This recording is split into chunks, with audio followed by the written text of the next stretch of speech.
நம்பி ஆரூருடைய நிலைமை என்னன்னு கொஞ்சம் சிந்திச்சு பாருங்க. ஒரு பக்கம் நீங்க அவர் நண்பர், வேண்டியெல்லாம் பெற்றவர், நீங்க ஒரு பக்கம் அவரை பார்த்து கொண்டு இருக்கலாம். ஆனால் ஒரு பார்வை நீங்க பார்க்கணும், இறைவன் போ என்று சொல்லிட்டான். நீங்க யாராவது உங்க வீட்டுக்கு வந்து நீங்க ஒரு வீட்டுக்கு போனீங்க, போ அப்படின்னு சொல்லிட்டா திருப்பி சாகர வரைக்கும் அந்த வீட்டுக்கு வாசப்படி எழுதுங்க, ஏற மாட்டோம். சத்தியம் செய்து செத்தாலும் செத்து போவனே ஒழிய வீட்டு வாசல் மதிக்க மாட்டேன்டா நானு அப்படின்னு சொல்லிட்டு வந்துருவோம்.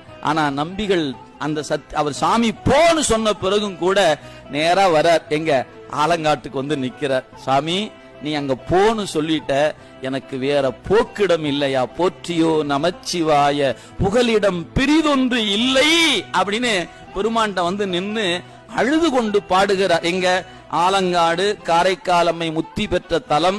இவருக்கோ கண் பார்வை இல்ல, 2 கண் பார்வை இழந்து நிற்கிறார். அந்த நிலையில ஊரின் எல்லையில நின்று கொண்டு ஆலங்காட்டு பெருமான நோக்கி பாடுகிறார்.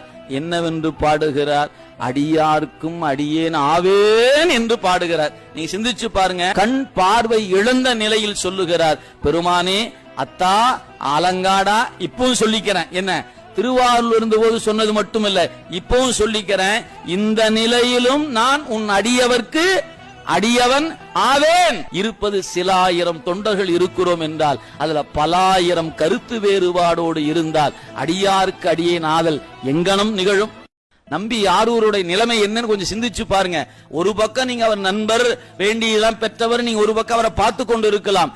ஆனால் ஒரு பார்வை நீங்க பார்க்கணும், இறைவன் போ என்று சொல்லிட்டான். நீங்க யாராவது உங்க வீட்டுக்கு வந்து நீங்க ஒரு வீட்டுக்கு போனீங்க, போ அப்படின்னு சொல்லிட்டா திருப்பி சாகர வரைக்கும் அந்த வீட்டுக்கு வாசப்படி எழுதுங்க, ஏற மாட்டோம். சத்தியம் செய்து செத்தாலும் செத்து போவனே ஒழிய வீட்டு வாசல் மதிக்க மாட்டேன்டா நானு அப்படின்னு சொல்லிட்டு வந்துருவோம். ஆனா நம்பிகள் அந்த அவர் சாமி போன்னு சொன்ன பிறகும் கூட நேரா வர எங்க ஆலங்காட்டுக்கு வந்து நிக்கிறார். சாமி நீ அங்க போன்னு சொல்லிட்ட, எனக்கு வேற போக்கிடம் இல்லையா, போற்றியோ நமச்சிவாய புகலிடம் பிரிதொன்று இல்லை அப்படின்னு பெருமான்ட்ட வந்து நின்னு அழுது கொண்டு பாடுகிறார். எங்க ஆலங்காடு காரைக்கால் அம்மை முத்தி பெற்ற தலம். இவருக்கோ கண் பார்வை இல்ல, 2 கண் பார்வை இழந்து நிற்கிறார். அந்த நிலையில ஊரின் எல்லையில நின்று கொண்டு ஆலங்காட்டு பெருமான நோக்கி பாடுகிறார். என்னவென்று பாடுகிறார்? அடியார்க்கும் அடியேன் ஆவேன் என்று பாடுகிறார். நீங்க சிந்திச்சு பாருங்க. கண் பார்வை இழந்த நிலையில் சொல்லுகிறார், பெருமானே அத்தா ஆலங்காடா, இப்பவும் சொல்லிக்கிறேன், என்ன திருவாரூர் இருந்தபோது சொன்னது மட்டுமல்ல, இப்பவும் சொல்லிக்கிறேன், இந்த நிலையிலும் நான் உன் அடியவர்க்கு அடியவன் ஆவேன். இருப்பது சில ஆயிரம் தொண்டர்கள் இருக்கிறோம் என்றால் அதுல பலாயிரம் கருத்து வேறுபாடோடு இருந்தால் அடியாருக்கு அடியேன் ஆதல் எங்கனம் நிகழும்.